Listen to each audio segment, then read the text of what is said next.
we're in deep sleep in space pods, and there's like a solar flare-up. There's a little turbulence in outer space, and it rocks our ship, and a bunch of people die, and our ship is left offline, and our captain burns alive in his sleep pod, and we're left leaderless for moments, and some choices have to be made. This was more just straight horror. The moment you read it, it just gets off onto a dark start, and just the feeling of dread is like overwhelming. It's just one bad choice after the next, and you just see everyone just get picked off one after the other. And it really reminded me of the first Alien film. And yeah, I got the script and like breezed right through it. I couldn't put it down. I was so stoked to see kind of what happened. And yeah, it's a dark, dark story, and but the horror in it is what I think people are going to really respond to. Whereas Orem is all about the mission, Tennessee is definitely about the people and about the people he cares for. He'll do what it takes to save them, and even against the better judgment of his other crew members, he decides that it's worth risking the whole entire mission to get closer to the people on the planet and try to figure out what they need. And when he realizes that they're in a very dire situation, he decides to trick out the lander, the cargo lift, and journey down to the planet to get them out of there himself.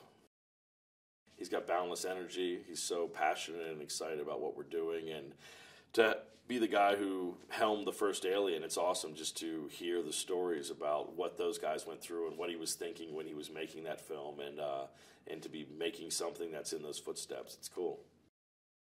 He's a great director in the sense that he doesn't, push you too much. He just kind of finds, I think, the types of actors he wants, that he knows that they can bring it themselves, and he sort of just puts you in a box and just, gives you guidance. Just if you go a little too far, he brings you back in, but he's really there to see what you're going to bring to it, which is cool. It was wild to walk onto the set of this, and you're like doing scenes with him.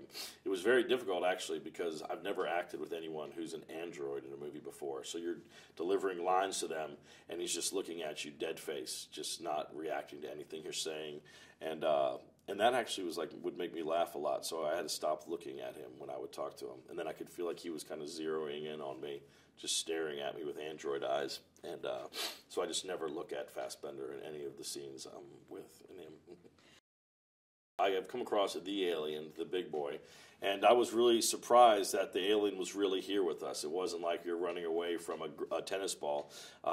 It was scary, like being in the scene and it's all dark, and then you see the door open up and it's just like, oh shit, there he is, here he comes, and yeah, it was pretty awesome.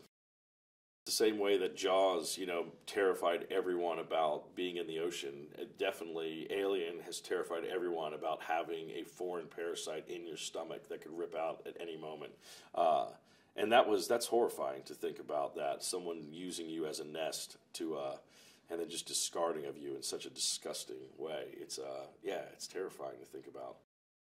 I love the aesthetic of what this spaceship looks like. Everything from the terraforming bay and all the construction equipment. Yeah, it's just mind blowing. The fact that we're in these spaceships for real. The cockpit of the Covenant was the first set that I walked onto. And as soon as you look down the circular hallways, it feels like it's an Alien movie right away. Even when you watch the first Alien movie, the technology in it and the look of it still holds up. It doesn't look like a dated science fiction movie. I think Ridley's always it seems to me like he's always guessing what is to come, as opposed to making it based on what's here now. And with everything from the moon landers to even just weird technology we have on the ship, he's always explaining how NASA or someone's working on a version of this now. So his mind just seems to be tapped into what's down the road, and I think that's maybe why Alien ages so well, is because he knew where it was all heading.